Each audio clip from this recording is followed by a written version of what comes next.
Super কাপের আগেই কিন্তু ট্রফি জিতে নেওয়ার সুযোগ রয়েছে ইস্টবেঙ্গলের। অস্কার কি পারবে ইস্টবেঙ্গলকে ট্রফি এনে দিতে? তো নমস্কার বন্ধুরা, welcome to ST unique sports. বন্ধুরা, এই ভিডিওতে আমরা কথা বলবো বেশ কিছু ফুটবল আপডেট নিয়ে, যেখানে ইস্টবেঙ্গলকে নিয়ে একটা বড় সুখবর বেরিয়ে আসছে, সেটা তোমাদের শেয়ার করব। ক্লাব ফুটবলকে নিয়ে কথা বলা রয়েছে, আইএসএলকে নিয়ে কিছু আপডেট দেওয়ার রয়েছে। তো খুবই ইন্টারেস্টিং ভিডিও হবে, শুরু থেকে শেষ পর্যন্ত দেখো। আর ভিডিও ভালো লাগলে সকলে একটু লাইক শেয়ার করে দিও।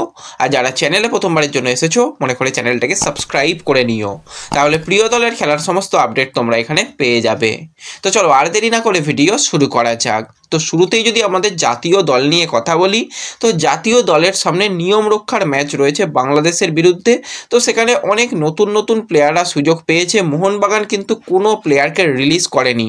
মোহনবাগানের একটাই মতামত যে 10 তারিখ থেকে ফিফা উইন্ডো শুরু হচ্ছে, তার আগে আমরা প্লেয়ারদের ছাড়বো না। যদি প্লেয়ারদের নিজেদের যেতে হয় তো তারা নিজেদের দায়িত্বে যাবে, সেটা কিন্তু আমরা কোনো রকমভাবে তার দায়িত্ব নেব না, এবং সেটা লিখিত আকারে ক্লাবকে জমা দিয়েই যেতে হবে।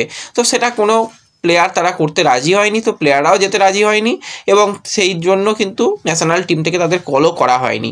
তো কিছু প্লেয়ারকে হয়তো শেষের দিকে এসে নিতে পারে, লাইক আপুইয়া, তাকে কিন্তু নেওয়ার একটা চিন্তাভাবনা থাকতে পারে। এছাড়া সুহেল ভাট, তাকেও কিন্তু 10 তারিখের পর কিন্তু জাতীয় দলে ডাকার একটা সুযোগ রয়েছে। তো এই দুজন প্লেয়ার মোহনবাগান থেকে সুযোগ পেতে পারে, এরকমটা আপডেট বেরিয়ে আসছে। তো দেখা যাক শেষ পর্যন্ত খালেদ জামিল কি মোহনবাগান থেকে কোনো প্লেয়ারকে ডাকে, নাকি মোহনবাগান প্লেয়ারদের বাদ রেখেই খেলা চালিয়ে যায়, সেই দিকে আমাদের অবশ্যই নজর থাকবে।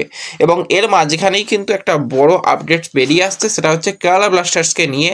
তো কেরালা ব্লাস্টার্স সুপার কাপের কিন্তু সেমিফাইনালে কোয়ালিফাই করতে পারেনি, তারা গ্রুপ স্টেজ থেকেই বিদায় নিয়েছে। এবার সামনে তো আর কোনো টুর্নামেন্ট নেই যে সেই টুর্নামেন্টের জন্য দল প্র্যাকটিস করবে, তারা প্রস্তুতি সারবে, কিন্তু সেটা তো হচ্ছে না। তো সেই কারণে কিন্তু কেরালা ব্লাস্টার্স তাদের সিনিয়র ফুটবল দলের ফুটবল অপারেশন খুব তাড়াতাড়ি বন্ধ করতে চলেছে, এবং তাদের প্র্যাকটিস বা প্লেয়াররাও সবাই দেশে ফিরে যাবে, কোচ থেকে সাপোর্ট স্টাফ থেকে সবাই দেশে ফিরে যাবে। এবার তাদের স্যালারি আদেও পাবে? তো এটাই হচ্ছে একটা বিগ ডাউট। কিছুদিন আগে বেঙ্গালুরু এফসি খুব সম্ভবত এবং কেরালা ব্লাস্টার্স তারা একটা স্যালারি বন্ধ রেখেছিল, যতদিন না একটা নিশ্চয়তা পাওয়া যায়। তো সুপার কাপ হয়ে গেল, এরপরে কী হবে আমরা কেউ জানি না। তো কেরালা কিন্তু তারাও তাদের ফুটবল অপারেশন বন্ধ রাখছে। অপরদিকে মোহনবাগানও 10 তারিখ থেকে তাদের প্রস্তুতি পর্ব থাকলেও সেখানে প্রস্তুতি পর্ব কিন্তু অনির্দিষ্টকালের জন্য বন্ধ করে দেওয়া হয়েছে। এগুলো কিন্তু বড় আপডেট বেরিয়ে আসছে ক্লাব ফুটবল থেকে।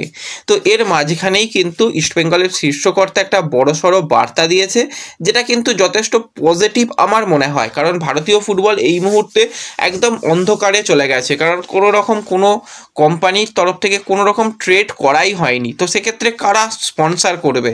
একটা তো স্পন্সার থাকতে হবে, তাছাড়া তো হবে না। তো আমাদের দেশে কিন্তু ক্রিকেট নিয়ে অনেক মাতামাতি হয়। আমরা বিশ্ব চ্যাম্পিয়ন, সেটা পুরুষ বলো সেটা মহিলা বলো, T20 বিশ্বকাপ চ্যাম্পিয়ন, আমরা সমস্ত জায়গায় আধিপত্য নিয়ে কিন্তু ক্রিকেটটাকে খেলি। তো সেই জায়গায় ক্রিকেটের পাশাপাশি ফুটবলেও সামান্য যদি গুরুত্ব দেওয়া হয় অনেক ভালো হবে। তো সেক্ষেত্রে ইস্টবেঙ্গলের শীর্ষকর্তা যেটা বক্তব্য, বিসিসিআই বিশ্বের সবথেকে ক্রিকেট বড় সংস্থা এবং সবথেকে ধনী ক্রীড়া সংস্থা, তারা যদি 4-5 বছরের জন্য আইএসএলে 100-150 কোটি টাকা করে বিনিয়োগ করে, তাহলে ভারতীয় ফুটবল কিন্তু সমান তালে এগিয়ে আসবে। এবং প্রয়োজনে কিন্তু ক্লাবের তরফ থেকে আমরা বিসিসিআইকে চিঠি দেওয়ার জন্য প্রস্তুত রয়েছি, এবং এআইএফএফেরও উচিত কিন্তু বিসিসিআইয়ের সঙ্গে যৌথভাবে কাজ করা, তাহলে কিন্তু খুব একটা খারাপ হবে না। তো আমি তো এক্ষেত্রে ইস্টবেঙ্গল শীর্ষকর্তার সঙ্গে সহমত রাখছি, কারণ বিসিসিআই তারা চাইলেই কিন্তু আমাদের আইএসএলকে ইজিলি তারা হ্যান্ডেল করতে পারে। আইপিএলের মতন একটা কোটি কোটি টাকার লিগ হচ্ছে, যেখানে প্রায় বিরাট বিরাট মানে তাদের টাকার কোনো শেষ নেই।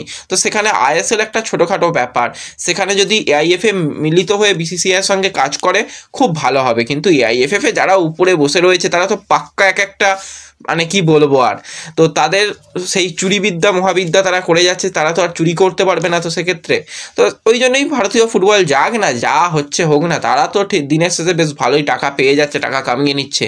তাদের বেশ স্যালারি বন্ধ হয়ে যাক, তারা বেশ কোনো রকম টাকা পাবে না, তখনই বুঝবে যে হ্যাঁ কোথায় সমস্যা হয়। একটা প্লেয়ার যারা ইউথ প্লেয়ার তারা তো সামনের দিকে তাকাবে কি, তাদের সামনে আইএসএল এর কোনো নিশ্চয়তা নেই।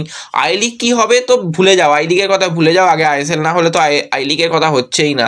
তো সেক্ষেত্রে সমস্ত যে ফুটবল যে একটা সার্কিট সেটা কিন্তু বন্ধ হয়ে যাচ্ছে। তো ইমিডিয়েটলি কিন্তু এআইএফএফ এর উচিত বিসিসিআই এর সঙ্গে কথা বলা এবং আরও বেশ কিছু কোম্পানির সঙ্গে বিশেষত কথা বলা দরকার। এফএসডিএল এর সঙ্গে কথা বলে যদি এই সমস্যার সমাধান করতে পারে ভালো হবে, তা না হলে কিন্তু ওভারঅল দেখতে গেলে খুবই খারাপ পরিস্থিতি হতে চলেছে, এটুকু বলা যায়। তো দেখা যাক ইস্টবেঙ্গলের তরফ থেকে যদি লিখিত আকারে বিসিসিআইকে কোনো আবেদনপত্র দেওয়া হয়, সেই আপডেট এলে অবশ্যই তোমাদের সঙ্গে পরবর্তী সময় শেয়ার করে নেব। তো এর সাথে সাথে আমরা যে একটা বড় আপডেট নিয়ে কথা বলবো, ইস্টবেঙ্গল কিন্তু একটা নতুন টুর্নামেন্টে অংশগ্রহণ করতে চলেছে।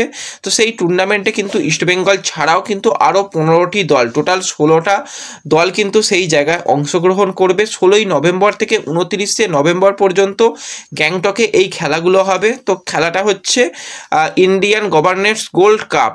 তো এই গোল্ড কাপে কিন্তু ইস্টবেঙ্গল অংশগ্রহণ করছে। এছাড়া আইএসএল এর দল নর্থ ইস্ট রয়েছে, ইন্টারকাসির মতন দল রয়েছে, ডায়মন্ড হারবার খেলবে। তো ওভারঅল অনেকগুলো ভালো ভালো দল খেলবে। এবার ইস্টবেঙ্গল কিন্তু সরাসরি তারা যেটা খেলবে তারা হচ্ছে পরবর্তী রাউন্ডে। ইস্টবেঙ্গল কিন্তু ওই প্রাথমিক পর্বে খেলবে না, তারা সরাসরি যেটা খেলবে সেটা হচ্ছে কোয়ার্টার ফাইনাল। তো ইস্টবেঙ্গলের কোয়ার্টার ফাইনালের যেটা ম্যাচ রয়েছে সেই ম্যাচ থেকে ইস্টবেঙ্গল কিন্তু মাঠে নামবে। এবং ইস্টবেঙ্গলের কোয়ার্টার ফাইনালে যদি কথা বলি, তো কোয়ার্টার ফাইনাল ইস্টবেঙ্গল খেলবে কিন্তু 25শে নভেম্বর বিকেল 4:30 থেকে। তো ঠিক আছে, ইস্টবেঙ্গলে তো সুপার কাপ শুরু হবে সেই ডিসেম্বরে, তার আগে 25শে নভেম্বর হাতে অনেকটা সময় রয়েছে। সেখানে ইস্টবেঙ্গলের সিনিয়র দলকে অবশ্যই খেলানো উচিত বলে আমার মনে হয়। এবং এই টুর্নামেন্টের একটা সবথেকে ভালো যেটা ব্যাপার, এই টুর্নামেন্টে কিন্তু 6জন বিদেশি প্লেয়ারকে রেজিস্টার করানো যাবে। তো সেক্ষেত্রে আমি তো অবশ্যই বলবো হিরোশি ইবুসুকি, হামিদ আহাদাত এই দুজনকে ইমিডিয়েটলি খেলানো হোক। বাদবাকি প্লেয়ারদের যদি মিডফিল্ডে যে সমস্ত প্লেয়ার রয়েছে তাদের যদি বিশ্রাম দেওয়া হয় খুব একটা অসুবিধা হবে না। এই দুজন স্ট্রাইকারকে খেলানো হোক। এবং প্লেইং 11-এ কিন্তু ইস্টবেঙ্গল চাইলেই বা যে কোনো দল চাইলেই কিন্তু 4জন করে বিদেশি প্লেয়ারকে খেলাতে পারবে। তো অবশ্যই এই জায়গাতে ডায়মন্ড হারবার তাদের বিদেশি প্লেয়ারদের নিয়ে খেলবে, নো ডাউট সেটা বলা যায়। ইন্টারকাসির হাতেও 2জন বিদেশি প্লেয়ার রয়েছে, তাদের নিয়ে খেলবে। নর্থ ইস্টও খুব সম্ভবত বিদেশি প্লেয়ারদের নিয়ে খেলারই পরিকল্পনা রয়েছে। তো ইস্টবেঙ্গলও কিন্তু চাইলেই বিদেশি প্লেয়ারদের নিয়ে খেলে একটা টুর্নামেন্টের ট্রফি আনতে পারে। তো এক্ষেত্রে অস্কার ব্রুজন এবং বিনয় জর্জ মিলে যদি একটা মিক্সড দল করে তো আমি বলবো খুব ভালো হবে। সেখানে রিজার্ভ টিম থেকে বেশ কিছু প্লেয়ার লাইক সায়ন, মনতোষ চাগলাদার, মনতোষ মাঝি, আমানের মতন প্লেয়ারদের যদি সুযোগ দেওয়া হয় এবং সিনিয়র দলের জোড়া বিদেশি প্লেয়ার, তার সাথে সাথে যদি ডেভিড, যদি বিষ্ণু মাঝ মাঠে যারা রয়েছে পেকা ইত্যাদিদের দিয়ে যদি একটা মিক্সড দল খেলানো হয় তো ওভারঅল অনেক ভালো হবে। তো দেখা যাক শেষ পর্যন্ত কি সিদ্ধান্ত নেয়। তো যেরকমটা কানাঘুষো শোনা যাচ্ছে ইস্টবেঙ্গল কিন্তু বেশ কিছু সিনিয়র ফুটবলারকে বিশেষত বিদেশি প্লেয়ারদের দিয়েও কিন্তু এই টুর্নামেন্টে অংশগ্রহণ করতে চলেছে। এবং ইস্টবেঙ্গল কিন্তু লাস্ট খেলেছিল 1997 সালে, যদিও তখন আমি জন্মাইনি, আমি তখন খেলার সম্বন্ধে বলতেই পারবো না। তো সেক্ষেত্রে 24 বছর বাদে ইস্টবেঙ্গল আবারও এই টুর্নামেন্টে যাচ্ছে। তার মাঝখানে যে সময়টা সেইটা আর ইস্টবেঙ্গল খেলেনি, তো দীর্ঘদিন বাদে খেলা হবে। খেলা খুব সম্ভবত তোমরা দেখতেও পাবে, সেই আপডেট পরবর্তী সময়ে জানিয়ে দেব। এবং 25শে নভেম্বর ইস্টবেঙ্গল বিকেল 4:30 থেকে এই টুর্নামেন্টটা খেলতে চলেছে, এরকমটাই আপডেট বেরিয়ে আসছে।